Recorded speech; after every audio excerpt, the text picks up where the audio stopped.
All right. So Maximus Magyar asks, are objective and subjective useful terms for talking about reality while consciousness plays a role in all manifestation? How about John Vervaeke's word transjective? Um, that's fine. I mean, I use the words, I tend to use those words a little subversively because I obviously don't agree. I'll tend to, for example, want to show that the subjective is objective in the way that people think about it kind of in a vulgar way. The idea that, because we have this weird idea that somehow the subjective is idiosyncratic and the objective is stable and true.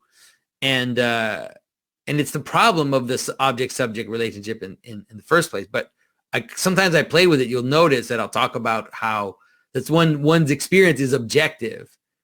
And so it's like it's obviously in a way a misuse of language, but I think it's because if you use a new word like transjective, I'm not sure people will know what you're talking about.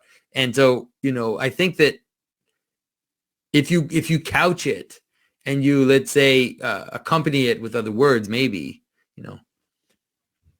but I think that that's sometimes like one of the thing in John's sometimes in John's descriptions is that he's taken so much time to really define very precise words because he really wants to be sure that he's super precise, and so it's extremely useful and extremely powerful. But if you just drop into it from the outside and you hear like a good way to understand it is like go to John Vervaeke's channel and watch like it's a episode 50 of the Meaning Crisis series. And so if you just drop in, obviously you won't understand anything that he's saying. So it's a buildup, and that has a lot of value because once you get to the episode 50 and you know what he's talking about, it's like you can just see how it all comes together.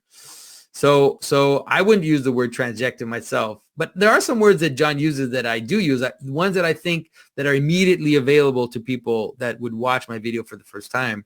Although, yeah, I say that, but I'm sure a lot of people watch my videos for the first time and are like, what is this guy talking about? Just complete random. I love the term, like I like relevance realization. I like that term. I think it's not that hard for people to just drop in and understand.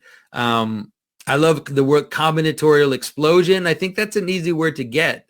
But there are other terms that he uses. For example, when he talks about affordance, I think that requires people to kind of dive in and see what it is that he's talking about. And also the word transjective, I think is not easy access, but it's a good word. I mean, it's fine. I don't have a problem with it.